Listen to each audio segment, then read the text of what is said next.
Hello again, everyone. Edwin Learnard back once again.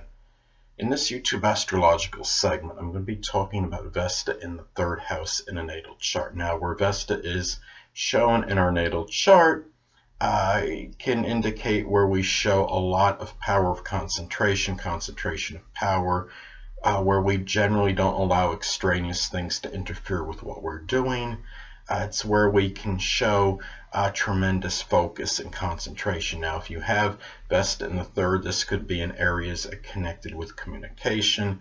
It could be blogs, emails, writings. It covers a wide divergence of things. It could even be, as far as communication matters go, it could even be a profession connected with communication, such as data or satellite communication. It could be working on your computers, for example.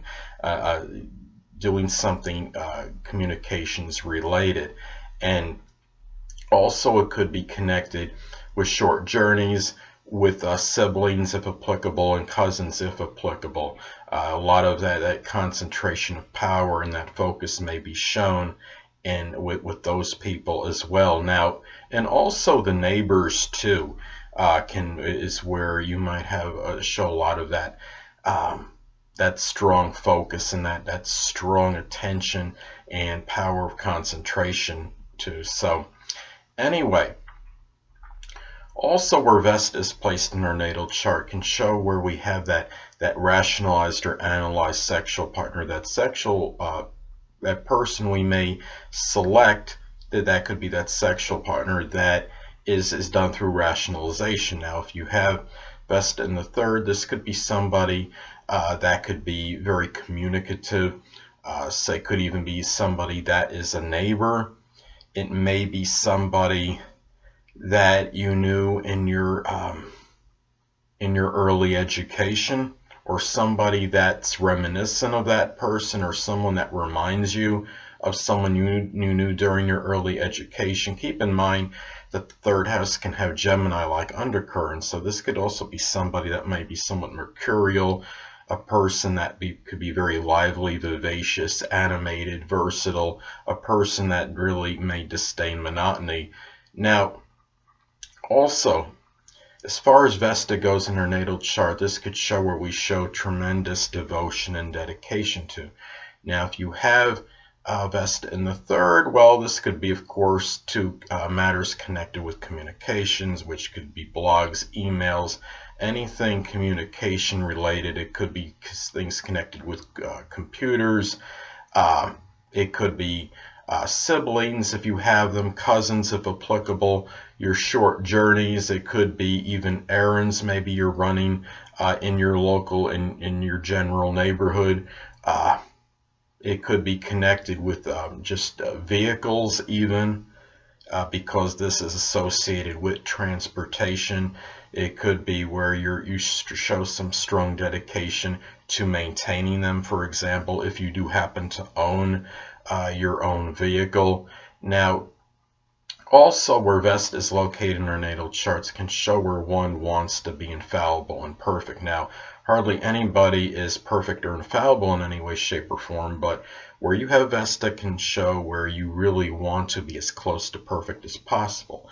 Now, of course, this could be connected with your communications and in your communication style. You may be someone that wants to really appear articulate and intelligent when you speak, intellectual ability even, and also your communications with others, and having and striving for amicable and good communications with others, and where you're not misconstrued or things you say aren't ambiguous. So anyway, where Vesta is placed also in our natal charts can show where we don't want to be restricted. And of course, this could be in our communications and emails and short travels, activities connected perhaps with siblings and cousins if you have siblings or cousins.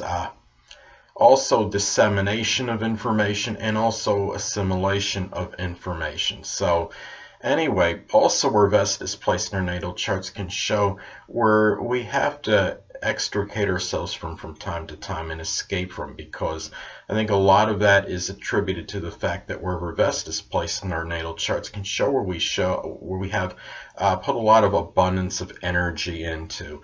And because of that, well, we have to make sure that our energy is not completely depleted or dissipated. If we do something too much connected with Vesta, then what happens is our energy can wind up being depleted and dissipated. So we have to stop. That's why you have to kind of escape or extricate yourself from that area where Vesta is in your natal chart, as far as the house and the sign it's in. So anyway, it's also important to look at the sign Vesta is in your natal chart, as this could impact the delineation and description. Now, let's say you have Vesta in Scorpio in your natal third house. Well, you may be somebody that might put a lot of show a lot of dedication and devotion, perhaps to communicating things associated with Scorpio, such as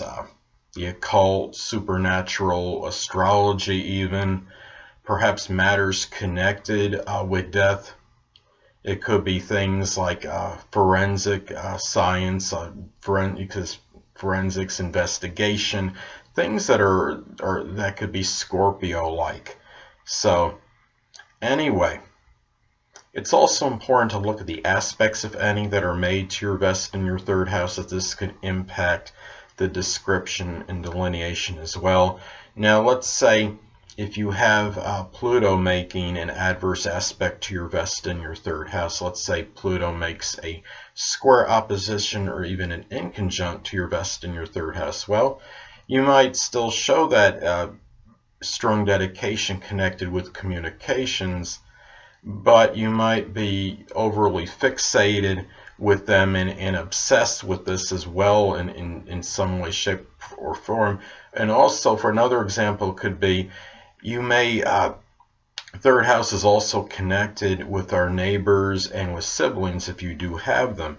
And it could be that these people might wind up getting to a point where you might be obsessed and fixated with activities connected with them, or perhaps vice versa, where your activities are you're so dominated by activities with them that it's hard to do perhaps anything else. So that's another example there. Well, anyway, people, that'll conclude this YouTube astrological segment for Vesta in the third house in a natal chart. And stay tuned next time, where I'm going to be talking about, in my opinion, the best astrological aspects. Two things I want to get with you on before I head out.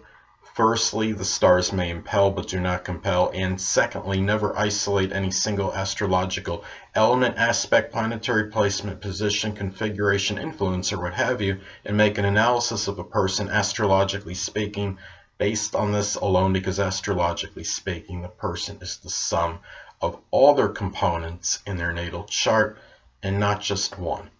Until next time, people, stay well.